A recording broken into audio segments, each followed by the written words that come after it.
This episode is going to be called what, Gwen? It's going to be called what, Gwen? Yeah. I think we should come up with something else. Yeah, totally. No. You're listening to Good is in the Details. I'm Gwendolyn Dolsky. I'm going solo. Rudy's on holiday. And for this episode, I'm not going to be the student. I'm not going to be the interviewer. I'm not going to be the podcaster. I am going to be Professor Dolsky, and class is in session. Now, every episode we open up with, we are going to learn in the spirit of Socrates. We are going to learn what we didn't know. And we are also going to activate our critical thinking skills. Now, what does that mean? The story of Socrates for me is not only intellectually fascinating, but it's got a bit of a personal meaning for me. In that I took my first philosophy class my second year of university. I was introduced to Socrates, to philosophy, by Professor Reyes in San Diego. And when I read the Apology, the trial of Socrates written by Plato, I was so inspired and I was in love. In Plato's writing of Socrates' trial, we have a 70-year-old man who has been charged with corrupting the youth and teaching gods not designated by the state. It all began because an oracle said there was no one wiser than Socrates. And when Socrates heard this, he thought that the oracle had made an error. He would find somebody in Athens who knew more, because Socrates knew he didn't know everything. Maybe the oracle made a mistake. And so as he goes through Athens and he interviews people who are supposed to be the wisest, he discovers that, well, they might be smart, but they're not wise. They might be knowledgeable in their own area of expertise, but then they take that and try to pretend like they know more than they know. And for Socrates, this was a moral error, not just an intellectual error, because morality calls on us to be humble. And you cannot learn more, you cannot be curious, you cannot honor your soul or your mind if you think you know everything. For Socrates, being curious and asking questions was more than an intellectual exercise. It was a reckoning with what it meant to be good and what it meant to enjoy your life. And Socrates never pretended to know what he didn't know. And on that fact alone, the oracle was correct. Socrates was wiser. But in Socrates' humility, he took it to mean that he is an example of what it means to be good. And then he took it as a calling to interview people, to get them to connect with what is virtuous, what is honorable, what is just, and to prioritize that over fame and money and all the bombast. Keep your mind open. If you think you know everything, you've stopped growing. You've stopped being human. And in this trial, you get everything. You get myth. You get the cross-examination of Meletus, who was this zealot and accused Socrates of being an atheist. And Socrates is saying, how can I be an atheist and also be charged with teaching gods other than the state? And Meletus says he is an atheist. He thinks that the moon is a rock, which tells us that Socrates was asking questions about astronomy, about science. And because he was doing that, he was being accused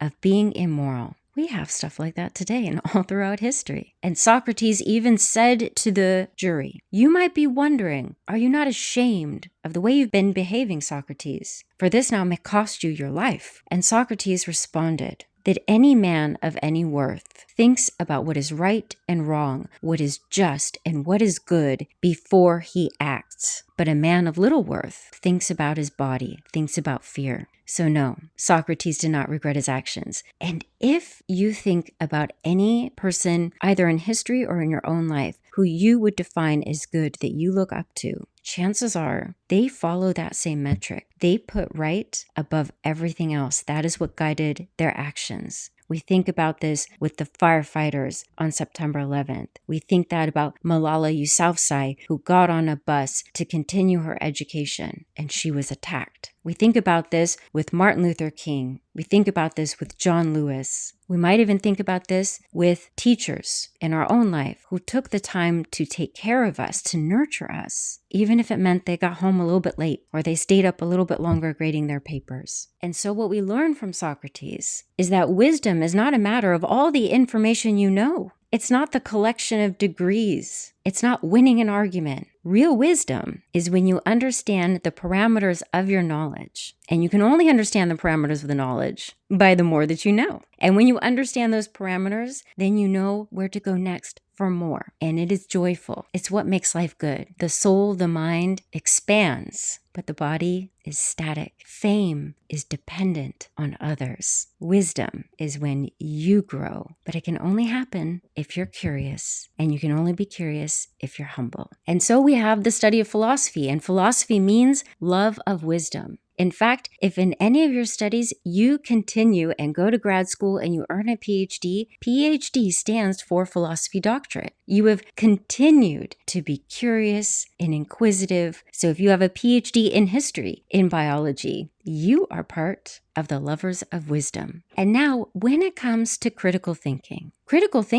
is thinking about thinking. Thinking is an activity of the mind. It has to be exercised. It has to be tested. Thinking is not that stream of consciousness that's floating around. It's attentive. And in critical thinking, we learn how to identify arguments. And arguments have the very basic structure of a claim or an assertion that is supported by premises. And when you want to evaluate the strength of an argument, you take a look at the premises. If the premises are not strong, then the conclusion or the main claim falls apart. Ways to evaluate premises? Take a look at the working definitions. Are they from the dictionary? Are they rhetorical? Are they meant to persuade? We discussed this a lot with Rafael Gomez in our episode on masculinity and the red pill. We were examining the definitions of masculinity and assumptions about relationships. When we had our episode with Rich Fahmy, we used this in terms of health. What is an influencer? How do we understand science? How do we understand data and labels? What is the difference between an interested versus a disinterested party? We examined assumptions regarding the law and rules with Professor Barry Lamb on discretion and asked the question, are rules really the best way for every situation? What would happen if we put discretion into the picture that could sometimes override an existing rule? And this is where philosophy often intertwines with law. We learned this with famous prosecutor Matt Murphy on his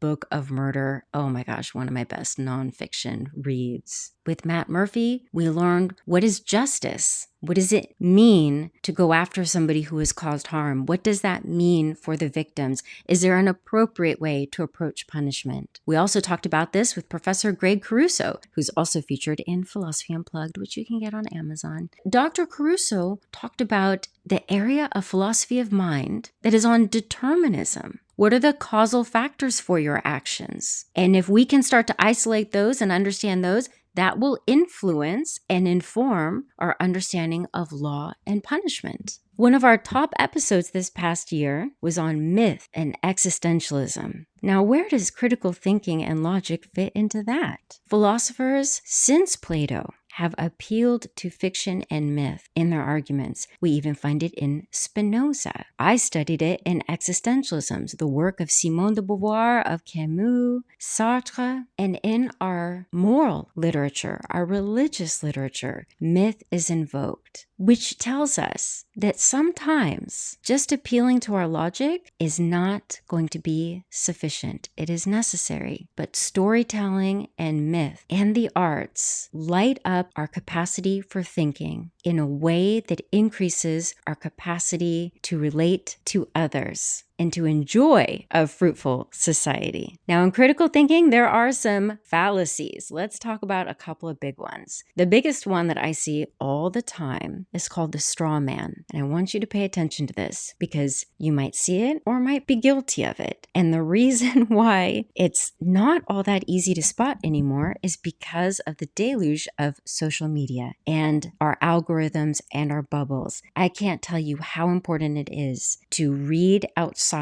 of what the algorithm is feeding you and trying a different news source. Because a straw man is when somebody takes an original position, an original argument, and twists that original argument, rewords it, and then argues against the way in which they have reworded it. And if you only have one source of information, it is very easy to fall into that trap. because your source will say, the other side say, and isn't that awful, yada, yada, yada. You have to go back to the original source. Did the original source actually say that? So that you do not fall into the trap of arguing against a position that was never made. We also want to check credibility of our sources. You read something on Facebook, on Twitter, you see it on TikTok. Take a look at who the author of the article that is being discussed. Just go ahead and Google their name. What else have they published? What are their credentials? And that will keep you out of a lot of trouble of spreading misinformation. Now, just because people are credible or they have backgrounds in science doesn't mean that they always agree. That's true. We learned that from NASA engineer Tracy Drain and also from our dear friend, Dr. Tony McCanta. In their professional work, they also needed to have dialogues with other people who were credible and educated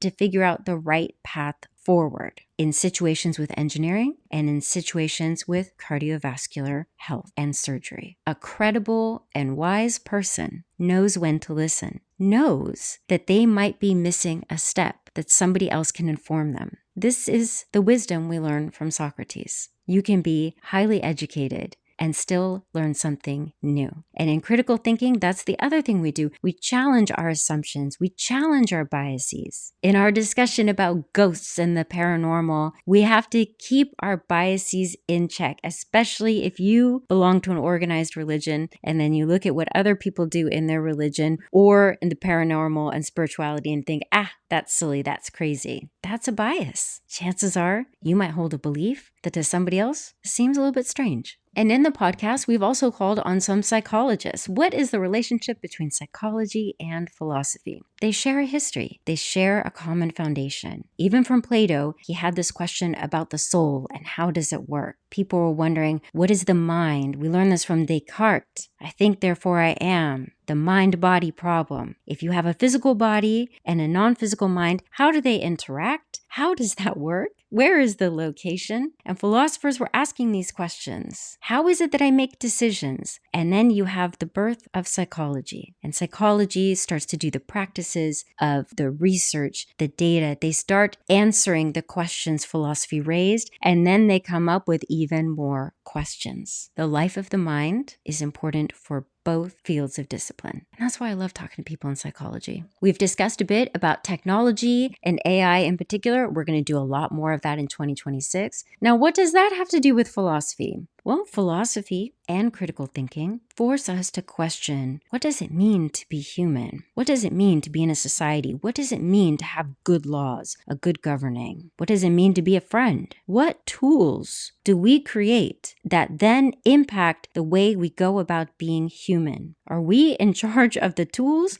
or are the tools reshaping what it means for us to be human? And with the rise of AI, a lot of philosophers have jumped on board, and we are right with them, to discuss the nuance, the relationship, the understanding of what it means to work, to communicate, and to enjoy your life. And I'll wrap up with just a giant thank you. Rudy and I had a chance, we went to our 30-year high school reunion, and to the people, if you're listening, that I got to see who came up and, said that they listened to the podcast, it was so sweet. It was so joyful to reconnect with all of you. A few of you have been on the pod. Jeff Cortese, Mark Farley, Tony McCanta. We are so grateful to be doing this. We're grateful for the support that we've created a platform where now other academics, people with wisdom, have a place to go where they can share it with the broad public, that we can engage in public philosophy. We created Philosophy Unplugged for any educators who want to use some of our episodes almost like a book club and get their students thinking about some of the experts that we've had and what they have contributed to our ideas about film, history, genetic engineering. And we've put out a second book for any aspiring podcasters. What is some advice and tips to create good conversations for your podcast? It's called Interview with Intention. I'll link that in the show notes. So with much love and gratitude, thank you for another wonderful year in this podcasting journey. We're learning. We love sharing what we're learning, and we love that you're learning with us. And if you want to support the pod and get more involved, check out our Patreon, patreon.com/goodisinthedetails. Check us out on Instagram, Good is in the Details Pod, or Facebook.